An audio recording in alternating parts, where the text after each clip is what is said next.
It was after dinner, and Elizabeth was clearing up the plates in the house she shared with her husband, Andres Bedoya. Andres was a miner in Segovia, a mountainous town in the heartland of Colombia's gold trade. As Elizabeth reached for a plate, a knock at the front door startled her. It was late, past 9, and they were not expecting company. "Who is it?" asked Andres, more tired than rattled. He'd worked a full shift that day. "It's me," rang out a voice, confident and natural. The couple exchanged blank looks, and Andres walked to the door as Elizabeth ducked behind the fridge, embarrassed to be caught with her 5-month pregnant belly protruding from her pajamas. Andres opened the door, and standing there was a boy, slender with shy, dark eyes. By then, the boy had developed a reputation. He was known as Veneno, or Venom. Without saying a word, Venom raised a revolver to Andres' head and fired. Andres crumpled to the floor, and the boy stood over him, firing repeatedly until his chamber was empty. Soon after, a threatening pamphlet started circulating in Segovia, warning that Andres' murder was just the start, that more would soon die, unless, that is, Segovia's most successful gold entrepreneur would come to terms. "Señor Julio Eraso knows how our business works because he once belonged to it," it read. "Or are we lying, Señor Eraso? Or should we say Ramiro or AK-21, as we call you?"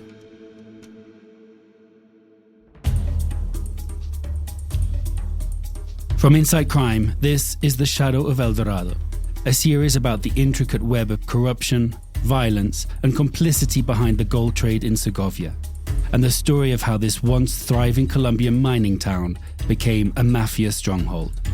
I'm Matt Charles. And I'm James Bargent. In this episode, we look at the next round of Segovia's gold wars. This is episode 5, Venom.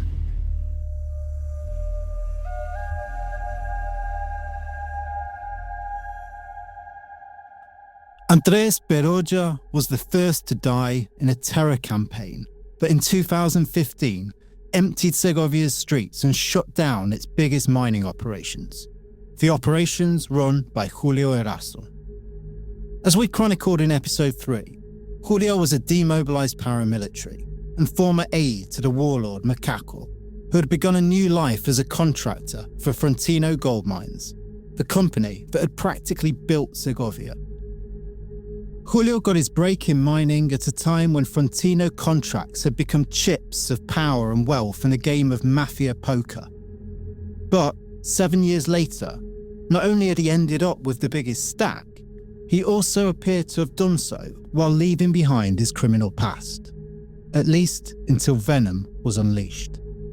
Julio had risen to the top by being the last man standing after the mining world in Segovia had been overturned by 2 new arrivals to town, one corporate and the other criminal. The first of those arrivals was the Canadian multinational Gran Colombia Gold, which, in 2010, had bought the Frontino Gold Mines assets. As we detailed in previous episodes, Gran Colombia was owned and run by international investors and local business and political elites connected to former President Álvaro Uribe. The arrival of Gran Colombia was an anxious moment for Julio, he told me in an interview years later. The type of mining they were doing at the time did not seem like the sort of operation a multinational company registered on the Toronto Stock Exchange would want to be associated with. It was a basic, rustic way of working, and his miners were former machuqueros, mine robbers who had snuck into the company mines to steal ore. Un grupo de mineros muy informales, muy informales. They were a very, very informal group of miners, he said, and there was little control over what they were doing. They also paid off armed groups. Julio had to pay a tax to the local paramilitaries, who'd switched from his old outfit, the Central Bolívar bloc, to a group calling themselves the Rastrojos. Cuota fija, sí. Ellos eran conscientes, ellos mandaban razón, no nos enrede con bultos, no nos enrede con eso, páguenos una cuota mensual, punto. It was a fixed price, he said. A messenger would appear to collect the money in the first 5 days of every month, and in return, he could work in peace. Julio left it there, at least as far as we could tell. But many of the other Frontino contractors had grown close to this new generation of paramilitaries. They had invested their Frontino earnings in new mining ventures, both legal and illegal, and they paid the Ras Rojos a healthy cut. Then they used their paramilitary connections to murder anyone who stood in their way. Those contractors had formed Segovia's own mining mafia.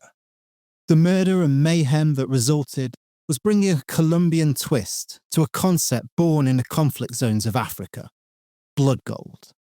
Y a partir del año 2010, ya pues el ruido de que llegaba Sandor a coger esto, pues la multinacional y todos pues siempre éramos con el susto, con el miedo de que nos sacara, pero Gran Colombia llegó ahí y nos hizo como... Julio thought Gran Colombia would see all of this and bring a swift end to it.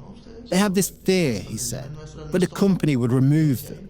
But instead, Gran Colombia took a look at their operations and said they could stay.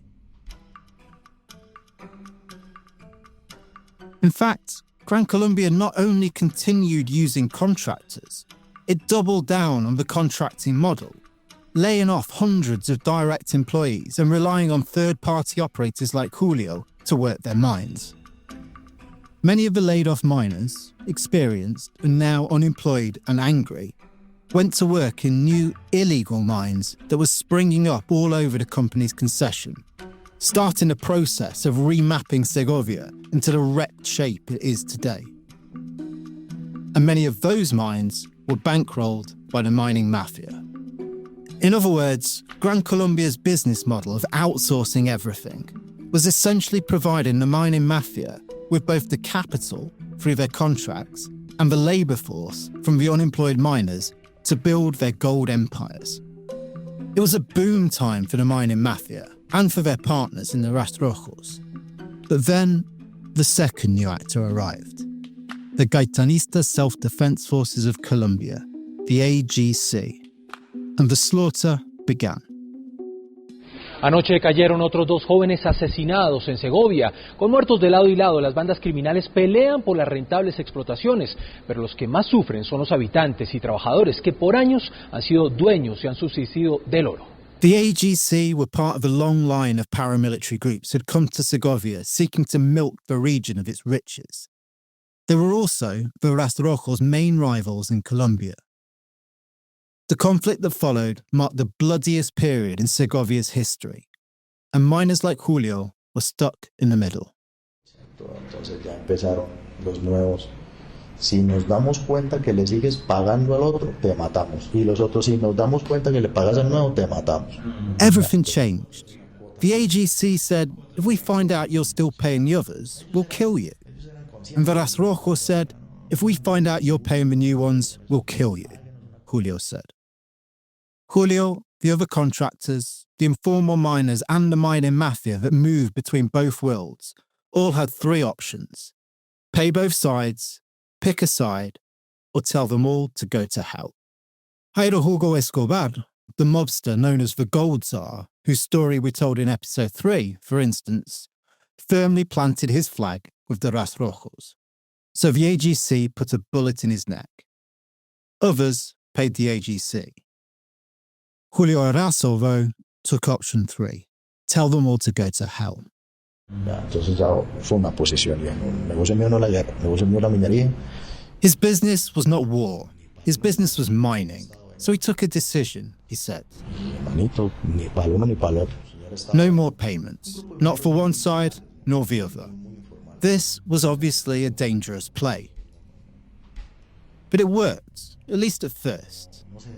The AGC soon drove Julio's old comrades in the Ras Rojos out of Segovia, but Julio remained, still working and still not paying.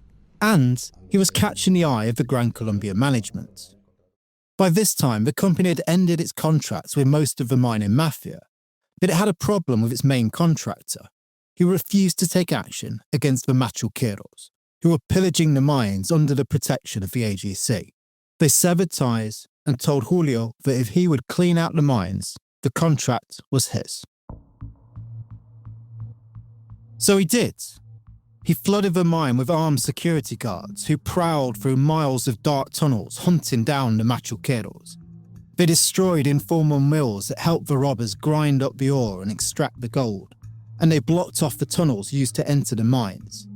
They detained machuqueros at gunpoint and turned them over to the police. Gran Colombia was pleased, and by 2015, Julio was working more of Gran Colombia's mines than the company itself. He was one of the most powerful men in Segovia, and he was doing it all, he claimed, without paying extortion or turning a blind eye to the machuqueros.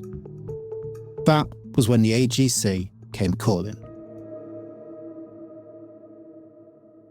It started with the arrival of a new AGC commander after police had arrested the previous leader of the Segovia faction. Entonces, de ahí viene que alguien nuevo empezó a decir, no, este que no estaba pagando tiene que pagar. The new commander's order, Julio said, was that anyone who had not been paying now had to pay. Solicitamos al Estado nuestro propio esquema de seguridad y empezamos nosotros a controlar la seguridad física de las minas.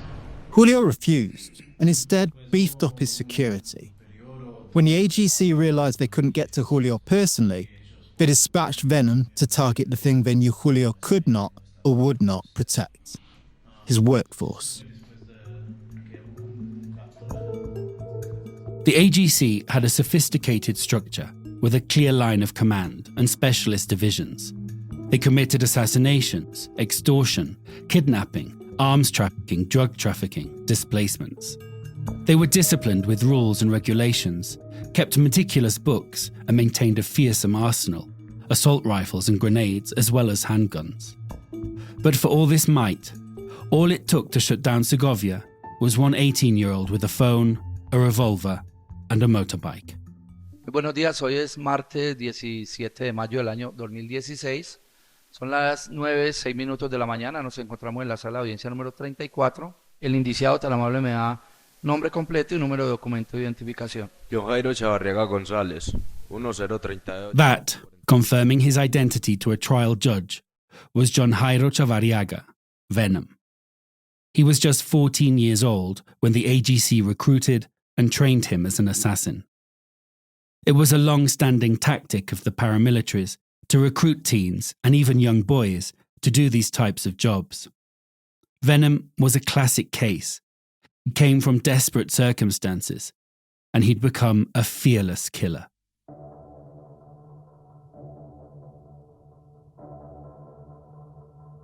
Venom's first attempt to murder one of Julio's miners failed. His gun jammed and his target got away. Then came a message on his phone about his next target, which came with a photo of Andres Bedoya. Soon after, he was standing over Bedoya while his pregnant wife looked on in horror. The next target was not a person, but a place: Julio's gold processing mill. First, Venom hurled a grenade at the mill. Then he scattered leaflets behind him as he fled the scene. No one was killed, but the pamphlets warned that everyone who worked for Arazo was a military target of the AGC. Either Arazo would pay, or they'd keep shooting his workers. The same threat flashed through social media networks. Fear buzzed around town, a throbbing electric crackle of rumors, whispers, and terror. Some workers stayed home. Others covered up their uniforms and approached the mine gates with stealth, slipping in when they thought no eyes were watching. Or they travelled in motorbike convoys, 7, 8 of them at a time, seeking safety in numbers. Everyone wondering who would be next. Then another photo arrived to Venom's phone. A 45-year-old man in blue overalls and a white miner's helmet. It was one of Julio's top lieutenants, a man everyone who works there knows, respects, loves even. Venom approached him in the street as he was walking to work and shot him in the back and the head. Then he stood over the man, who was sprawled out on the ground, and put 2 more bullets in his head.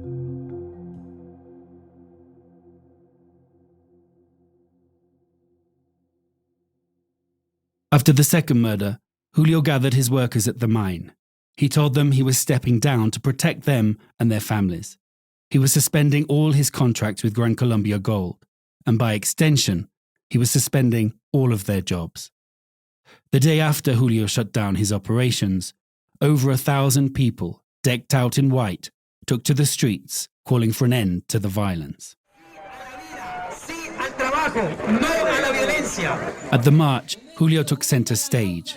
Wearing a white mining hat and a black bulletproof vest, he marched alongside the people. Later, encircled by microphones, Julio railed to the press about a clash between good and evil. This conflict, he said, was a simple one. It was the criminal world versus the legal world. Sencillamente porque aquí en cabeza de los dos hemos sido los que más hemos combatido la minería criminal. They were being targeted, he told the cameras, because they were doing more than anyone else to combat criminal mining. No están interesados en el pago de una extorsión. This goes far beyond extortion, he told them. The criminal miners, the world of machuqueros and paramilitaries, are coming for it all. Sino que quieren es desarticular las empresas. They want to dismantle my business, he said, so they can take over the mines themselves.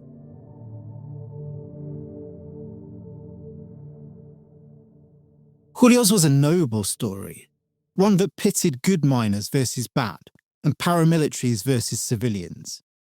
But if we'd learned anything from our time in Segovia, things were rarely, in fact never, so black and white.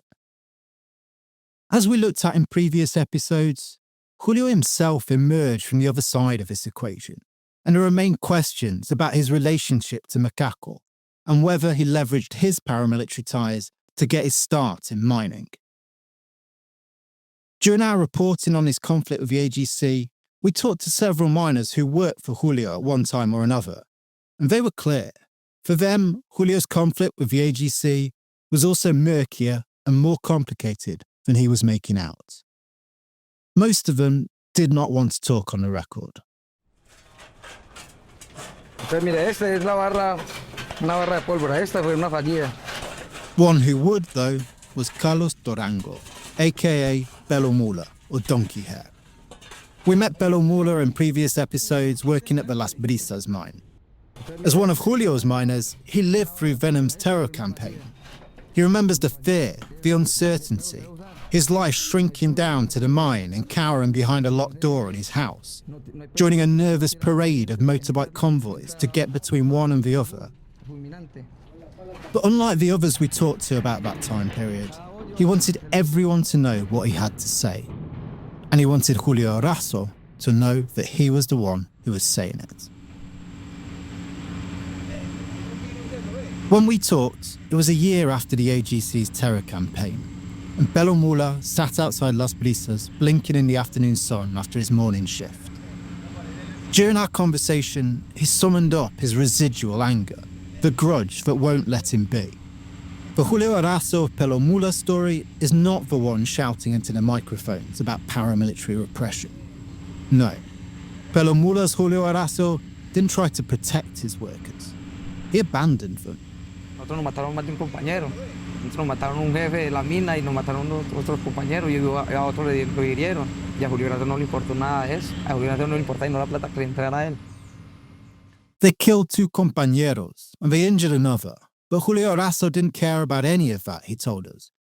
Julio Arazo doesn't care about anything except the money that comes to him. Porque Julio Arazo no anda solo. Julio Arazo anda con escoltas, anda con la policía. Julio Arazo was never alone. He always had police and army escorts, two in front and two behind, while the only thing they had to protect themselves was a vial of holy water, Belo Mula said.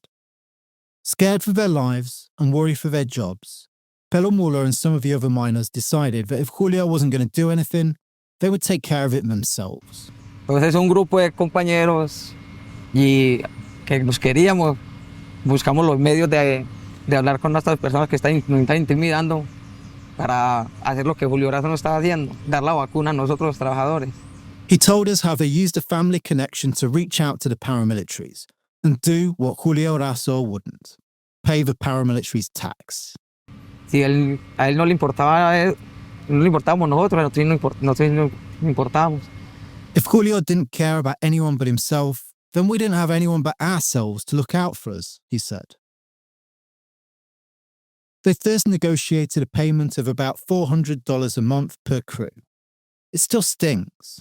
Not so much the money, but the fact that it was the miners who were paying, and not the bosses like Julio or the shareholders in Toronto and New York.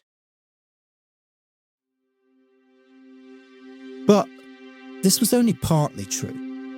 Leaked documents we obtained from the Attorney General's office show Julio did eventually pay the AGC. According to the document, the AGC told him they would contract a powerful mafia in Medellin, where Julio lived, to kill him and his family. Julio relented and, the document said, paid around $65,000 to get them to call off the hit. It's not clear if he paid any more thereafter, but soon the AGC doubled the price on the miners. If the crew had a bad month or a string of bad months, life got even harder. Pelomula wanted no more part of it, and he left to join his brother Jorge at Las Brisas, the informal mine where we first found him. Pues ya no es rentable, ya no era rentable tampoco trabajar con él. It's not profitable to work with Julio Erazo anymore, Pelo told us. But it is dangerous. He said that his friends still working with Julio often face an impossible choice. Keep the little money they made for food and risk reprisal from the AGC, or pay the extortion and sleep with an empty stomach.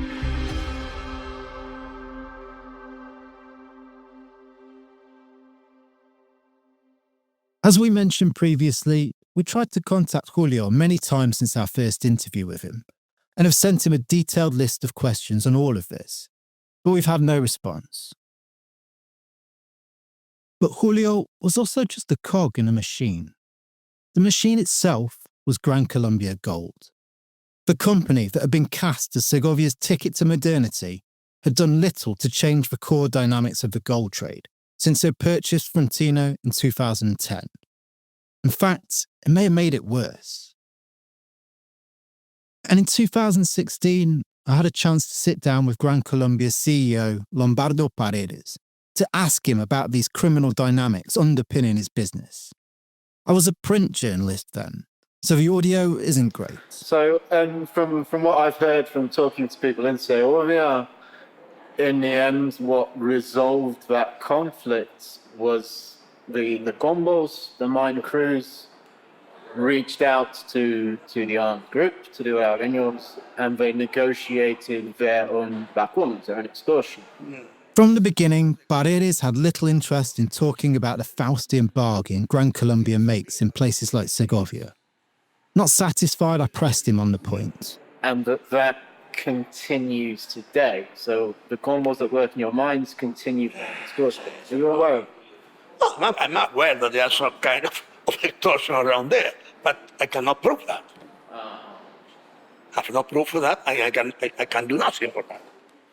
Gran Colombia has always drawn this neat line between their legal mining and the illegal operations of Segovia's small-scale informal miners. But they seem to want it both ways. Vilify small-scale informal miners who pay armed groups like the AGC, often at the point of a gun, yet distance the company when it's their contractors like Julio and his workers who are paying the criminal groups, and who, incidentally, were former members of these armed groups. By definition, Gran Colombia's gold was as much blood gold as the gold produced by most of the informal miners. But Paredes would not budge. That kind of extortion, we cannot deal with that. The underworld, the organized crime, we cannot deal with that. It's not our problem. It's a governmental problem. They have to deal with that. Still, the hypocrisy was catching up to him and Gran Colombia. The battle lines between Gran Colombia and the small-scale miners were coming into focus. The conflict over who has the right to claim Segovia's blood gold was coming to a head. And we were about to get caught right in the middle of it. That's next time on The Shadow of El Dorado. This series was the product of 8 years of investigation and on-the-ground fieldwork. This sort of work can be slow and painstaking, and it can be dangerous. It can also be expensive. If you want to help Insight Crime continue to produce in-depth investigations and analysis of organised crime, you can make a donation at insightcrime.org. If you want to dive deeper into the story of Segovia and blood gold in Colombia, head to our website at insightcrime.org. There you can see videos and photos of the scenes described in interviews with key characters, explore documents laying out the paper trail we uncovered during our investigation, and delve deeper into some of the stories and people mentioned in this podcast. The Shadow of El Dorado is an Insight Crime podcast produced by La No Ficción. It was reported and written by me, James Bargent, and produced by Matt Charles. Script editing was by Stephen Dudley and Tatiana Lozano with the help of Elisa Roldan. Stephen and Elisa are the executive producers of the series. Sound design and editing for this episode was by Jairo Pineda, and our graphic designer is Isabella Soto. Fact-checking for this episode was done by Alejandra Rodriguez.